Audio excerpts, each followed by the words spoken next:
Here's the 30-second lesson on what legends know. Never practice nunchucks in a crowded room. Never eat chole before a road trip.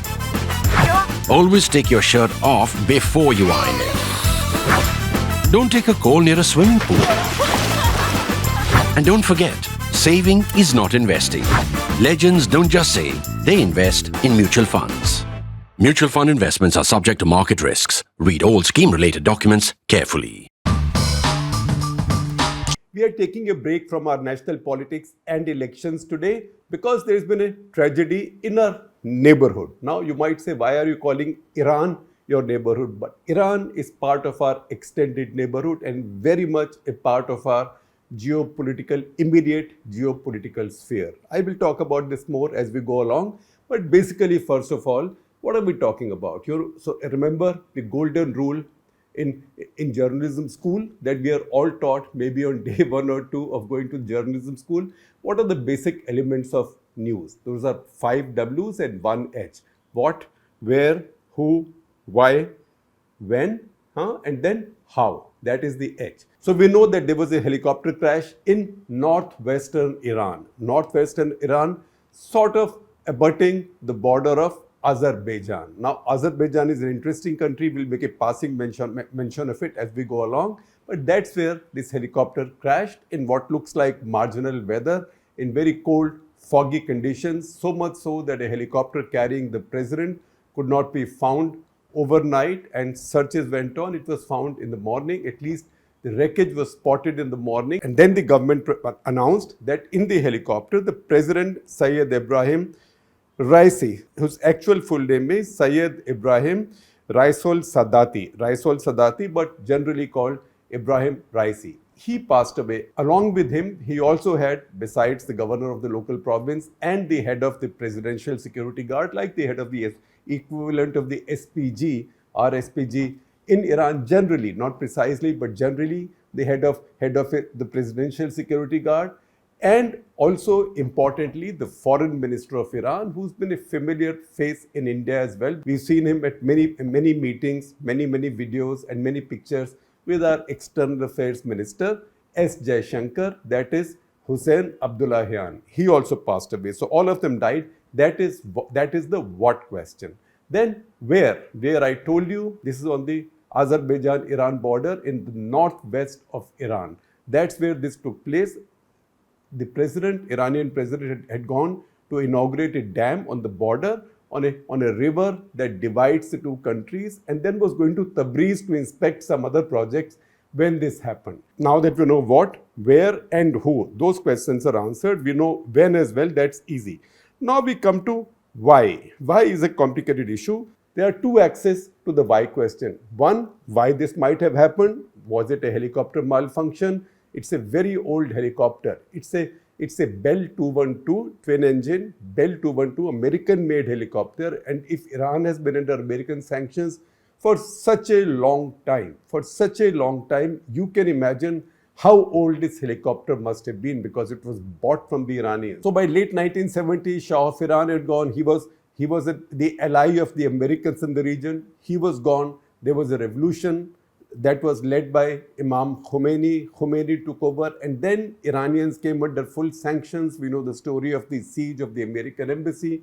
We've seen the movies on that. So you can be sure that the Americans sold the Iranians no helicopters after that. So any American-made helicopters the Iranians have, and they have a bunch of them. They have a bunch of Bell helicopters. In fact, they also have a few Chinooks, CH-47 Chinooks, which Indian Air Force also has now. In fact, you might have seen pictures of a Chinook flying on search missions, but those are just a handful.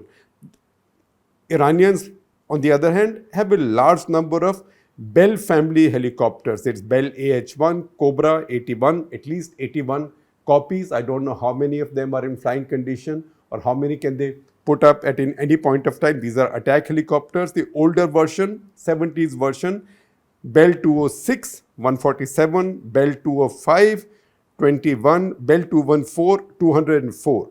And a few Mi-17 Russian helicopters. Those are similar to the Russian helicopters we have, although we have now the more modern version of Mi-17, that's Mi-17V. But let's not go there. Let's just look at the helicopters they have. The one they were flying was Bell 212. That is now so old that you also don't find it listed on the Bell website. That's what Snehesh Alex Philip, our defense editor, tells me. Bell 214, you still find listed there, but Bell 212 is not even listed. So why was he flying such an old helicopter?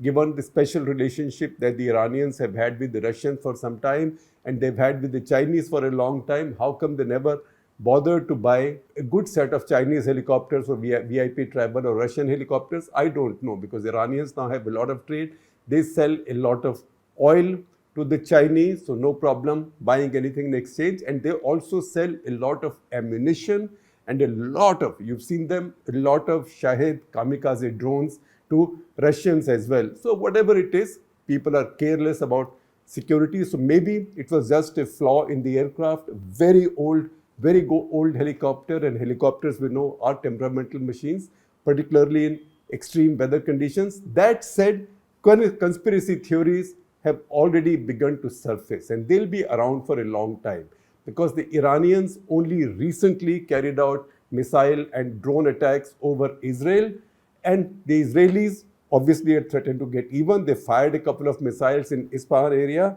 but beyond that, who knows what's happened in this case. So immediately, if you see social media, there's a lot of buzz. Indian social media, a lot of people are also sending out compliments to Mossad. I suspect the Israelis might be embarrassed by this at this point of time. So we don't know what's happened. At the same time, Iran itself has its dissidents. Iran also has its democracy activists. And we've seen in many of these countries that some of this subversion also comes from within the armed forces. I'm not suggesting anything. In this case, I'm not saying anything like this has happened, but remember, Anwar Sadat was killed by one of his own. Ziaul Haq in Pakistan blew up in a plane, and we don't know how, and there are many conspiracy theories there as well. So conspiracy theories about this will float for a very long time, but since we don't know any more about this, we are not going too much more into the why question right now, because we avoid speculation on Cut the Clutter. The other axis of the why question is, why are we talking about this? Why is it so important, right? After all, something's happened in Iran. It's a country some distance away from India. Iran is a very large country, by the way. Its area is 1.648 million square kilometers. 1.648 million square kilometers makes it about, this is very approximate, about half the size of all of India, that size, or twice the size of all of Pakistan. This is that big a country. In fact, when you fly from, say, New Delhi to London or New Delhi to Europe, mostly you fly over Iran. And when you overfly Iran, you know that it takes you 2.5 to 3 hours sometimes just to cross the Iranian landmass. So it's a very large country with a large population by the standards of that region. So about 9 crore people, a lot of the country is very empty. The reason we are talking about what happened in Iran, the tragedy in Iran, although it's not our contiguous neighbor, is because Iran now sits in the geopolitical heart of the world. In fact, in so many ways now, Iran is the geopolitical hub of the world. Why do we say so? We say because Iran today holds the key. There are two wars going on in the world. One war in Gaza that the Iran has launched, and where a lot of the Islamic world has got involved, and which has also spread to American campuses now, American liberal campuses. One is that war which is now dividing the world and also influencing the outcome, or threatens to influence the outcome, of the American presidential elections later this year. The second war is the war that's been going on for longer. That is the Ukraine war. Iran sits in the middle of both. It sits geographically in the middle of both. Look at the map of the world, right? It's got the Russian-Ukrainian region generally to its west and north. It's also got the Israeli, Gaza, that part of the Middle East across the Mediterranean on the eastern side.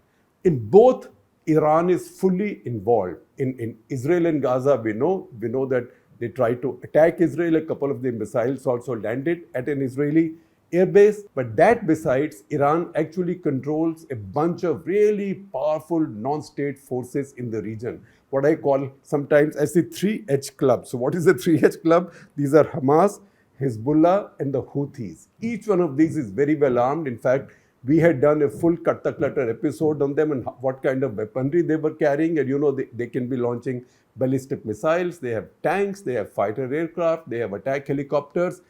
I will share a link to that Cut The Clutter with you.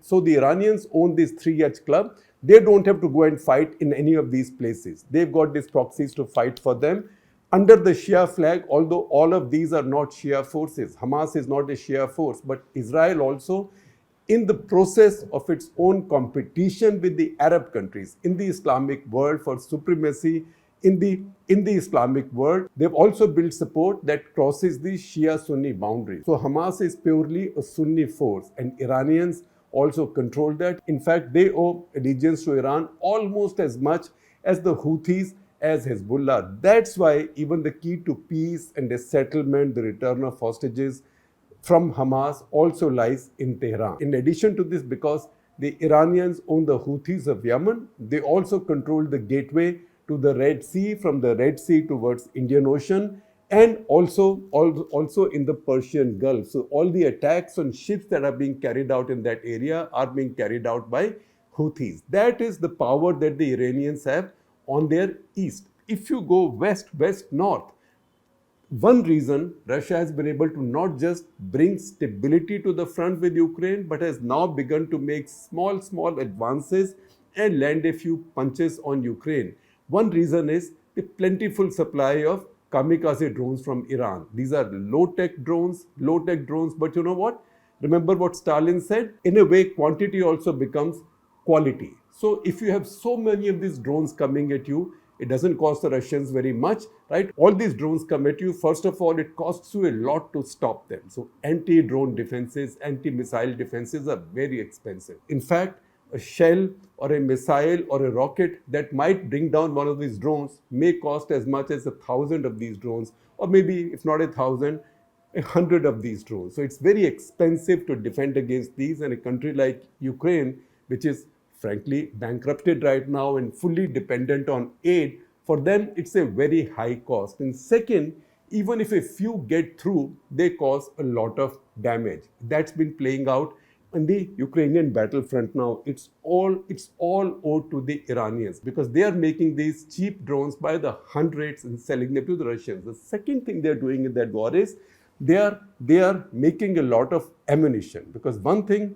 the Russians were short of is ammunition. Ukrainians are short of ammunition. Ultimately, all wars become artillery wars. It's a question of how many shells can you fire a day. In a day, the reason Russians are able to fire almost, in fact, at this point, more than 10 times, more than 10x the shells that, or mostly the 155 mm shells that they are able to fire from their artillery at the Ukrainians, it's partly because of the supplies that are coming in from Iran, because Iran has been under sanctions for almost 40 decades. In the process, they built their own military-industrial complex very effectively. They haven't been able to build much technology, but at the low-tech level, they've built quite a bit. So that is the reason I told you that Iran is today the geopolitical hub of the world, as it's the key to both of the wars and Red Sea crisis.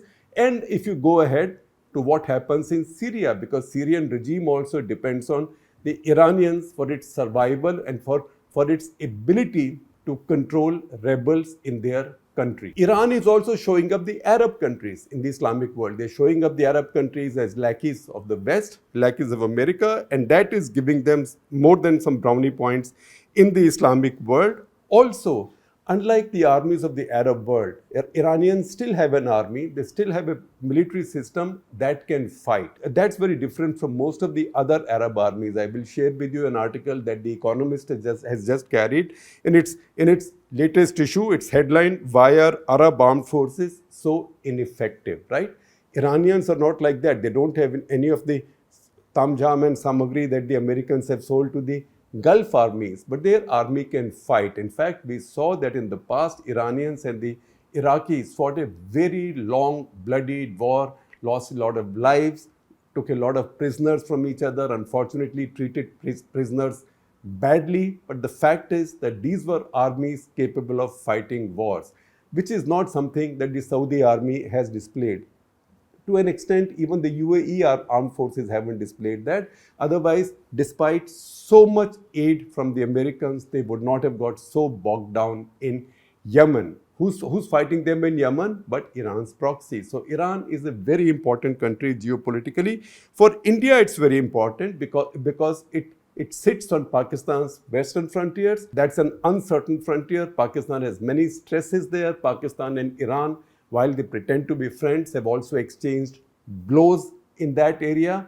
And for India, it's important to have the friendship of Iran across Pakistan, also because Iran has let India build the port in Chabahar, which gives India a window into Afghanistan, but importantly, which also puts India astride the route to Central Asia or through Central Asia into Europe. That is the route other than the IMEC route. IMEC goes through the Gulf countries, then Israel, and then into Europe. This is the other route because geopolitics changes all the time. In the course of time, Iran will stabilize. Who knows what will happen west and north of Iran with Russia, Ukraine, other countries. This route is also a vital global route with great possibilities. Now, this finally brings us to two questions. One, who was Raisi? So, Raisi was a cleric.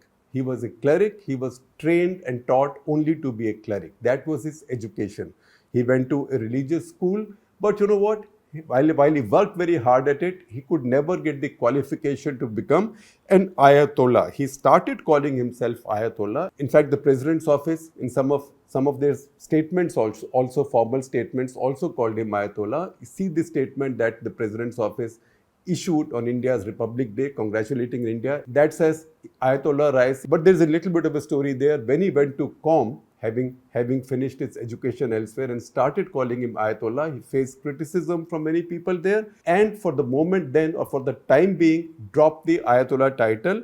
His title was Hujjatul Islam. That is one level below Ayatollah, like a deputy Ayatollah. So in fact, while he again started calling himself as Ayatollah in 2021, when he became candidate for president, until then, he was the Chief Justice of Iran.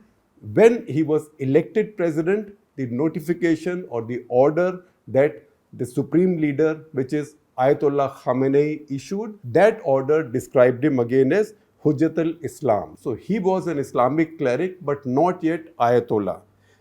At the same time, whatever he might have lacked in scholarship, he made up for his dictatorial cruelty. So he was one of the four people held responsible, or generally held responsible, for the big massacres of political dissidents and political prisoners in 1988. He was then the deputy chief prosecutor in Tehran. After this, he got promoted in 1989 to chief prosecutor of Tehran. Later, he became deputy chief justice of Iran. And later, he became chief justice of Iran as well. In between, he became attorney general of Iran. So he came into law through his religious education. Now, when he was deputy chief prosecutor of Iran, that's when thousands of dissidents who had been held in Iranian jails, they were put to summary trials, each trial not lasting more than a few minutes, and given death sentences. You've seen those pictures. We might be able to find one odd for you. These pictures were seen all over the world. These were people, multiple people, hanging on cranes because they were hanged, and there were so many of them, they were actually being put in forklifts, 6 at a time, and taken up to be hanged, and every half an hour a new forklift was coming in. These are well recorded evidences across the world. Now, how many people died?